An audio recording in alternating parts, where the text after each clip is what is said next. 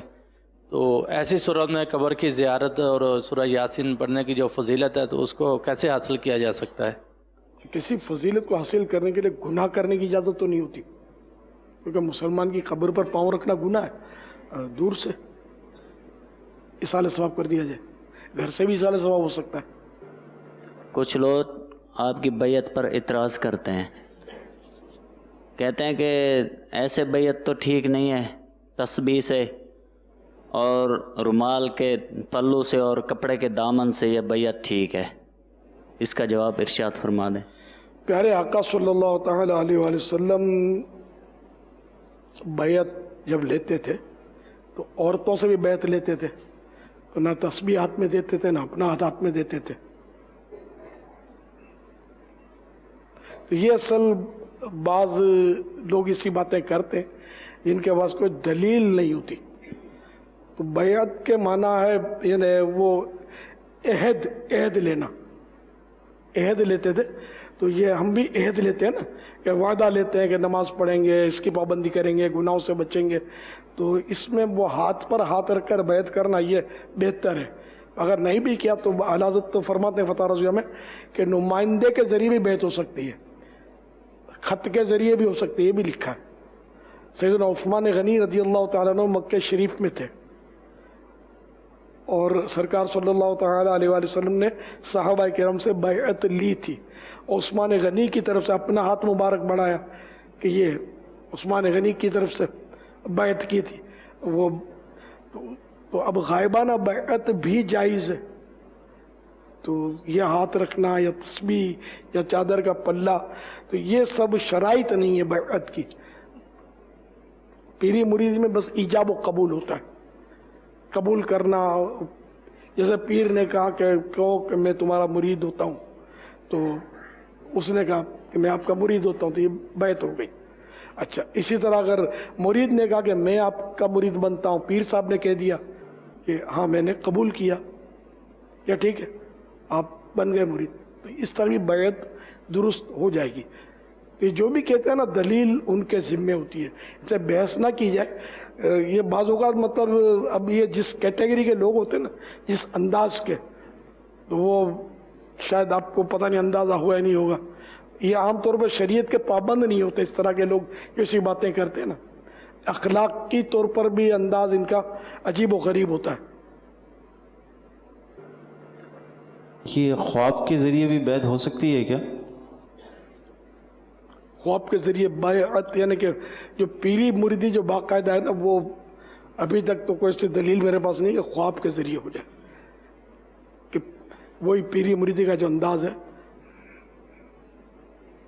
ہاں وہ الگ بات ہے، غوث پاک کی زیارت ہو جائے، غوث پاک فرما دیں کہ میں نے آپ کو اپنا مرید کیا، اس کی برکتیں ضرور اچھا خواب ہے، لیکن کسی کے ہاتھ میں ہاتھ تو دینا چاہیے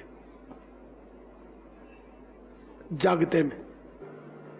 صلو علی الحبیب صلی اللہ تعالی علی محمد. مسلسل 3 سال سے آ رہا ہوں، اور پچھلی دفعہ جب آپ کی زیارت ہوئی تھی تو میرے دل سے ایک دعا نکلی تھی کہ یا اللہ، امیر اہل سنت سرکار کی زیارت کروائی ہے اور فضان مدینہ دکھایا ہے، تو مکہ مدینہ بھی دکھا دے. تو مجھے آج بتانے میں خوشی محسوس ہو رہی ہے کہ میں رمضان کے یہ جو پہلا ہفتہ تھا اس میں عمرہ کی سعادت حاصل کر کے آیا ہوں.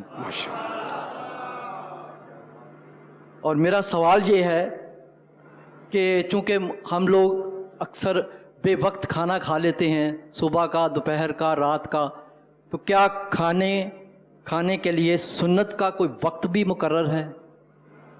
یہ میرا سوال۔ دن میں ایک بار کھانا سنت ہے، دن رات میں صرف ایک بار۔ اور پیارے آقا صلی اللہ تعالیٰ علیہ وآلہ وسلم نے یہ تعلیم دی ہے کہ بھوک کے 3 حصے کیے جائیں، ایک حصہ غذا، ایک حصہ پانی، ایک حصہ ہوا۔ اب ہم لوگ کیا کرتے ہیں کہ غذا والا حصہ تو بھر لیا، پانی والا حصہ بھی بھر لیتے ہیں غذا سے، ہوا والا حصہ بھی غذا سے بھر جاتا ہے، اور چورن کی بھی جگہ بچتی نہیں ہے۔ لیکن پھر زبردستی مزید حالت یہ ہوتی ہے کہ پیٹ بھر جاتا ہے، دل نہیں بھرتا، جی چاہتا ہے کہ اب بھی کھاؤں، لیکن اب ظاہر کہ گنجائش نہیں ہوتی۔ تو پھر اس صورت میں طرح طرح کی بیماریاں تو ہونی ہے۔ آج کی زیارت کے صدقے دعا کر دیجئے کہ ہم جتنے یہاں بیٹھے ہیں ہم سب عمرے کی سعادت حاصل کریں۔ آپ نے کم مانگا، حج کی بھی تو دعا ہو سکتی تھی۔ بالکل، آمین آمین آمین آمین۔ تو حج ہم سب کو اللہ حج نصیب فرمائے، آمین، بار بار نصیب فرمائے، اور ہر وقت ہماری نظروں میں حضور پاک کا روزہ رہے۔ کاش، اور حضور پاک کی سیرت بھی رہے اور نقش قدم پر چلنا بھی رہے۔ صلو علی الحبیب صلی اللہ تعالی علی محمد۔ آپ کی بارگاہ میں ایک پنجابی کلام جو کہ حضرت سلطان باہو رحمۃ اللہ تعالیٰ علیہ سے منسوب ہے، اس کے ایک شعر کی وضاحت چاہتا ہوں۔ مرشد دا دیدار باہو سن لکھاں کروڑاں حجاں ہو۔ کیا پوچھنا چاہتے ہیں اس میں؟ بظاہر الفاظ تو آسان ہے۔ یہ سلطان باہو رحمۃ اللہ تعالیٰ علیہ نے اپنی کیفیت بیان کی ہے کہ پیر کا دیدار میرے لیے ایسا ہے جیسے یعنی لاکھوں کروڑوں حج میں نے کر لیے۔ اس سے مراد ہرگز یہ نہیں ہے کہ جو ہم مطلب جاتے ہیں، طواف کرتے ہیں اور حج کرتے ہیں، سر منڈواتے ہیں، قربانی کرتے ہیں، یہ سب حج مراد نہیں ہے۔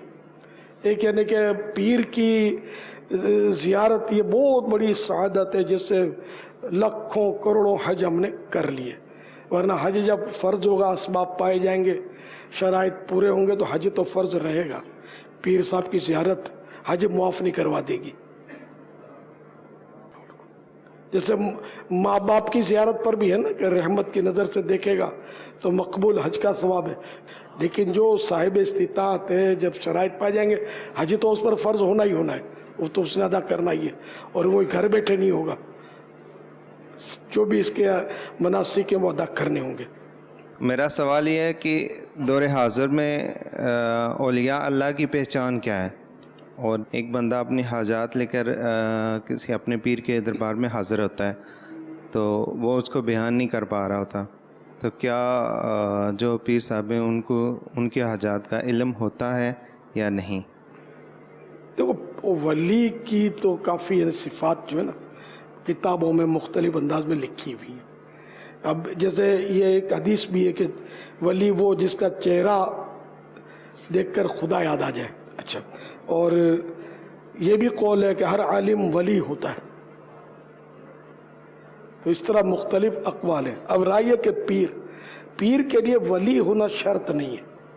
پیر کے 4 شرائط ہیں: عالم ہو، اور اس کا سلسلہ طریقت یہ سرکار صلی اللہ تعالیٰ علیہ وآلہ وسلم سے جا ملتا ہو۔ سلسلہ نسب نہیں، سید ہونا شرط نہیں ہے، طریقت کا سلسلہ، اس کا پیر، اس کا پیر، اس کا پیر، پھر جا کر آخرکار وہ سرکار صلی اللہ تعالیٰ علیہ وآلہ وسلم سے جا ملے اس کا سلسلہ۔ جیسے قادری سلسلہ ہے تو یہ پیروں سے ہوتا ہوا حضرت علی سے ملے گا، حضرت علی کرم اللہ تعالیٰ وجہ الکریم سرکار صلی اللہ تعالیٰ علیہ وآلہ وسلم کے خلیفہ ہیں، تو بیچ میں سے کہیں بھی ٹوٹا ہوا نہ ہو سلسلہ۔ اور ایک شرط ہے کہ یہ فاسق نہ ہو، کبیرہ گناہ نہ کرتا ہو یا صغیرہ گناہ پر اصرار نہ کرتا ہو، تو بہرحال کہ وہ فاسق نہ ہو۔ 3، اور چوتھی شرط